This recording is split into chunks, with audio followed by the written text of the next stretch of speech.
Hey, what's up? So I'm on my way to the new office, and I haven't done a video in a while, so I wanted to do one. And the reason I haven't done a video is because I've just been kind of busy, and I know that's not really an excuse, but I really have been. I traveled to Dallas to meet with my business partner, and we had to kind of figure out the formation of the company and how we were gonna operate. You got to put together like an operating agreement and all these type of things, and figure out exactly what we wanted to do. And we actually met in person, so that was cool. And we got a chance to hang out and have some fun. So that happened.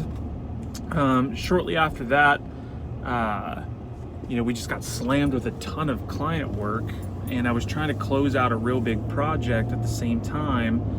A big website project that took I was working on that thing for 6 months or something like that. Actually, probably more than 6 months, probably 7 months. And that finally came to an end about a week ago. All while we're just loading on new client work, new content writing, new landing pages. And whenever you do new clients, it's always a little bit stressful. So between all that, I also moved into a new office. So I moved out of the home office and into the new office. And that whole process was cool. And that's kind of what I wanted to talk about in this video, because it was a cool moment, right? I've been working from, remotely and from home for I did the count the other day, it was 4 years. Before that, I had worked for an agency that I did a lot of traveling for anyway, so I was just kind of used to working remote. And before that, I had kind of started my own business. I was working on that. So for 4 years, I worked out of the home office and from a laptop. And just in the last week, I've actually moved into an office. So it's been a while since I've been, hanging out with other folks, and at least in the work setting. And I kind of wanted that, after working at home for so long. I enjoyed it for a while. I learned from somebody who did Mary Kay. If you're familiar with Mary Kay, they're kind of like an MLM kind of situation, but they're one of the better ones, I would say. And the only reason I say better, my proof behind that, I've never done any sales for Mary Kay, but I've been involved with different networking groups, and the most successful MLM people I've ever met have been the Mary Kay people, and they crush it. So I think there's got to be something there. People are there. I've seen a couple girls drive the pink Cadillacs. Anyways, I learned from somebody who was driving a pink Cadillac, which that means that you've sold a shit ton of stuff for Mary Kay. And oh man, someone just hit a bag full of dirt on the road.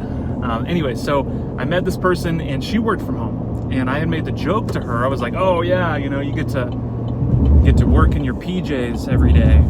And she said, no way. I treat it like a job. I get up, I get dressed, I go into my office and I work from my office, for a certain amount of time. I take a lunch break, and then I get back to work. And we had a little brief conversation about that. And ever since then, I've really approached me working from home the same way. It's an office space. I go there, I get dressed. People make the joke to me all the time. When I found out I work at home, that oh yeah, it must be nice just to roll into work in your underwear whenever you want, right? And it's no, not really. That's not what I do, right? And anybody who works from home can attest to that. You got to take it really seriously.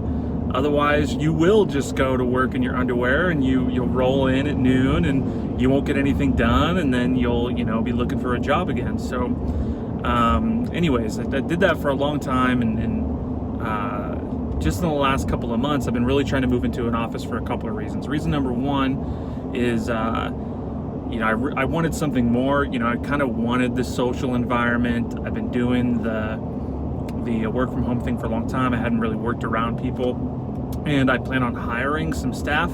So I needed a place for them to work too. So I had to get an office.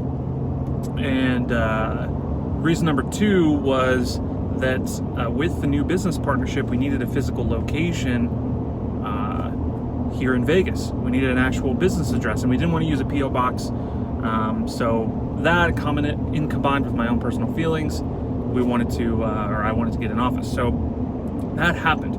Now the search for the office was interesting as well. So I thought that I had wanted to do a co-working space, and so I went and toured the different co-working spaces around town. I toured like WeWork, I toured Regus, I toured what was it called? It was called like it's one of these ones that's for startups downtown. I'm in Vegas, so downtown Las Vegas is kind of like Charleston and the Arts District and that sort of thing. It's called like We Start or something like that, or Jump Start, one of those.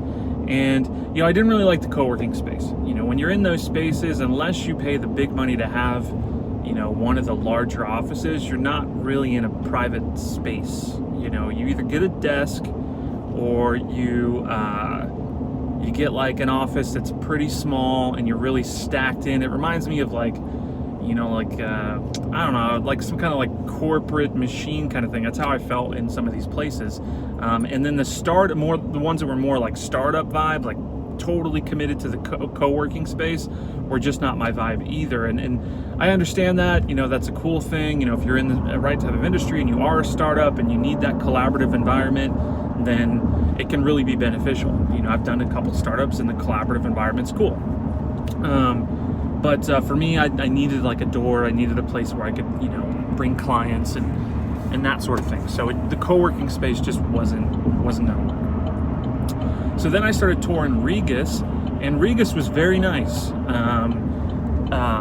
Their locations are you could call them co-working, but they're really not completely co-working. They're more like shared spaces. Like you get an office, and then you have like a community like boardroom, you have a couple different conference room, you have like a shared kitchen, and they supply the coffee, and they have like vending machines, and they have like monthly meetups and things like that for people that work there. And I thought that was really cool. In fact, I was like about ready to sign paperwork. I had picked out a couple of office locations. I was just putting together the last bit of details when I went out one night for a family thing, and I ran into my uncle, who I used to work with years ago at like a sales thing. We did like real estate investing kind of stuff, which he still does. He owns his own company now, and I told him, I said, yeah, I'm getting ready to move into an office. And he says, well, why are you doing that? I have office space. You can just sublease it out for me. So I said, yeah, of course. It turns out he's still working with some of the people I used to work with, and it was cool. So I was like, absolutely, hands down, 100% yes. When you just kind of get that feeling, you just know, you're like, yeah, that's exactly the route. Because even with Regus, or Regis, however you say it, I think it's Regis? I think it's Regis. Anyways, I had liked Regis, but like I was still worried about like going in and not knowing anybody. I would still be kind of like on my own there. I'm sure that I would socialize and that sort of thing, and eventually, meet some folks and kind of build a little bit of a kind of community there, but it's going to be instantaneous at this new place. In fact, I started working in the new office yesterday, and it was great. It was nice to see some of the people I haven't seen in a while, and it was good. So ended up moving into the office over there, and it's been great. So the whole entire process from finding the office to actually moving into it was kind of interesting, kind of a little bit of roller coasterness, but now I have it, and I'm pretty excited about it. So what else is going on with my life here? I just finished another book. That one was great. I don't think I'm going to do a full review on it. I like doing those, but I kind of like these videos here, so I'll just kind of give an update on what's going on. The book I read was, oh man, I'm spacing out. It was, I just read it. It was the Building a Story Brand. I'll get you the author. I'll put it in the YouTube notes. But the author is like he actually narrated it. I listened to it on Audible, so it was a self-narrated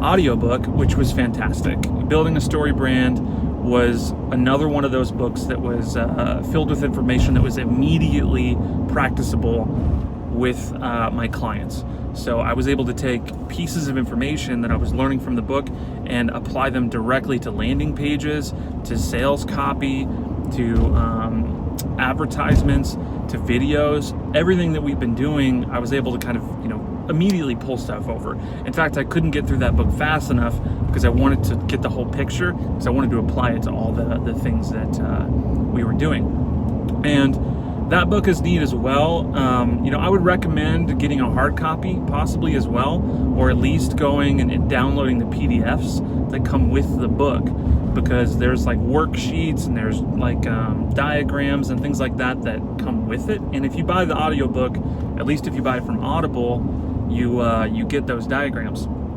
So those diagrams are helpful. And there's like this kind of worksheet process that he suggests that you go through while reading the book to kind of guide you through the process for building a story brand, or at least bringing story elements to your marketing material. And that's the whole thing about the book, is that he points out the 7 aspects of a story, of really what the hero journey is, and uses that to describe how you should be writing copy for your business.